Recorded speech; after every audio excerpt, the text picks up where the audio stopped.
Alrighty, so with the new free banner coming out, I wanted to sort of go over some of the choices that you have and whether or not like you should pick one or the other. Obviously, a huge part of this depends on your own box and what you have in your box, of course.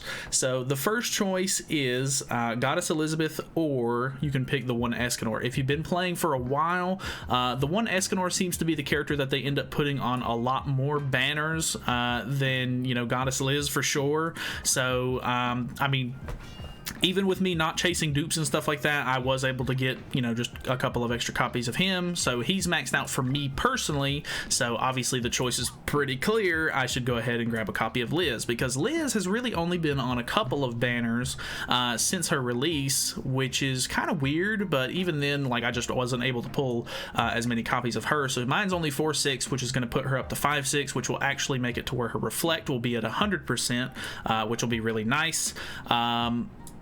But for you specifically, obviously, if you don't have either one of them, maybe you're a newer player, I have to say, I would say Escanor just is way more useful overall. There are still a couple of things that, you know, you can use Liz for, and she's okay in PvP nowadays. But I feel like it's just kind of like a you know, almost like a survival tactic sort of thing. Like, you put Liz on the team, or you put her in the back line because she has pretty decent CC, and then she just sort of prevents one of your characters dying pretty much turn one, or whatever the case may be. Like, obviously there's just so much damage in the meta nowadays that you know, she's not gonna keep you alive as long as she used to be able to. If you know, whenever Goddess Liz was, you know, sort of kind of newer, she could really turn the tides of a game, and she's still super annoying sometimes if you pull her stun and stuff like that. So she's not a bad character whatsoever. But I'm just saying, as of an overall usefulness kind of character, I would say Escanor is a lot better. He just deals an insane amount of damage from his regular cards alone. If you have extra copies of his ultimate, he does a really good job of just like absolutely blowing people down.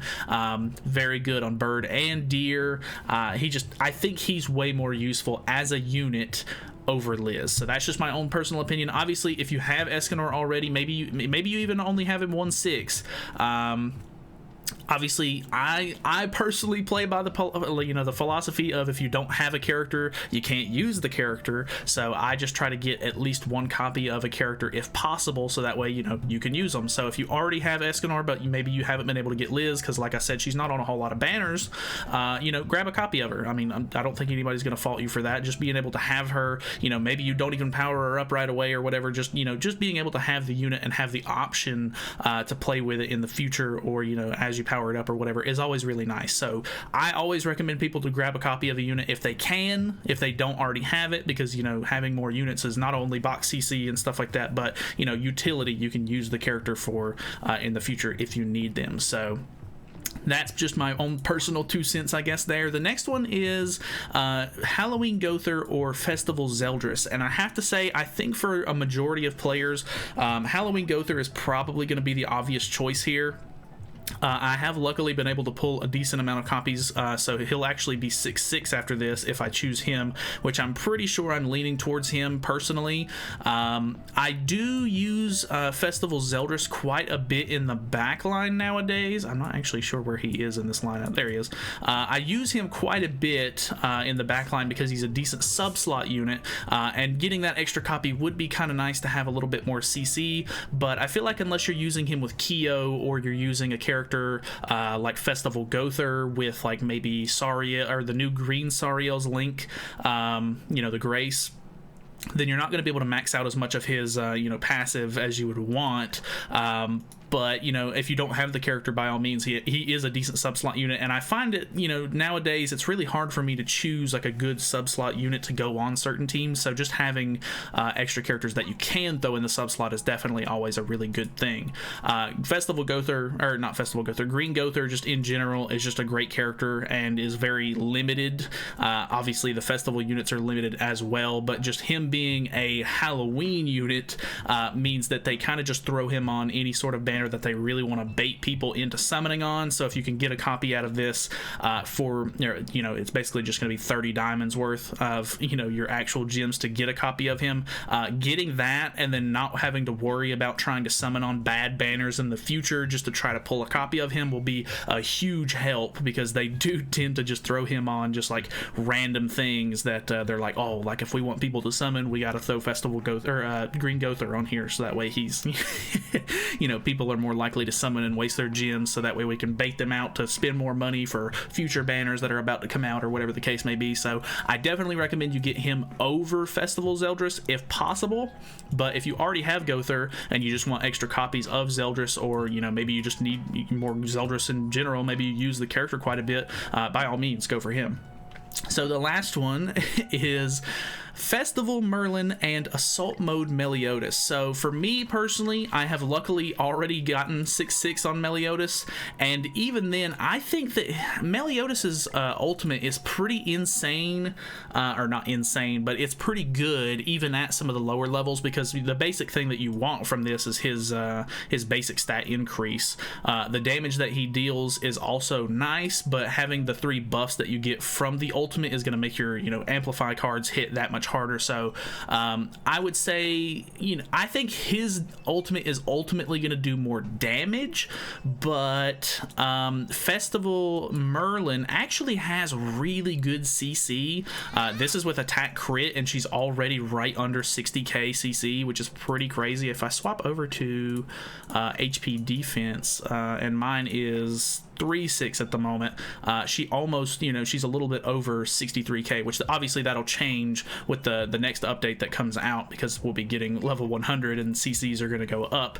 But I don't know, I don't ever think that her ultimate is going to be like a huge game changer. Sometimes the shield that it puts on is actually really good, but unless you're just a huge like unknown player, which I feel like there is a lot more unknown support in the game right now than there is like, you know, pure demon team support. So maybe if you want to go that route, obviously just choose whichever one you think you're going to use more. But other than that, I mean, this one, I honestly think that this last step, this one's the one where you're going to have to spend 150 extra gems after you already get to the Zeldris and Gother step, that you might just want to go ahead and, I mean, unless you're just really interested in them, or you want to have the extra festival coin or whatever the case may be, you can probably skip this step and not worry about it. I know a lot of free-to-play players and stuff like that need to be very careful with their gems and stuff. So if you already have a copy of Meliodas and you already have a copy of, you know, Merlin, you could probably just get away with skipping it and maybe spending the rest of your gems on the actual festival, or you know, the anniversary banner itself, and you'd probably be okay. But I do urge you, if you don't have Festival Merlin, she is actually insanely good for Grey Demon. I still notice a lot of newer players, or just players who haven't been lucky enough to pull Merlin, they still end up using like the whole green Skinny King or like Escanor Ult Rush comp in Grey Demon, which it works. It's not that bad, but you know, Festival Merlin is just on a whole other level when it comes to doing Grey Demon, and she helps so much, and just being able to farm those materials out and stuff like that a whole lot faster is definitely going to help you in the long run. So that's just my own personal opinion there.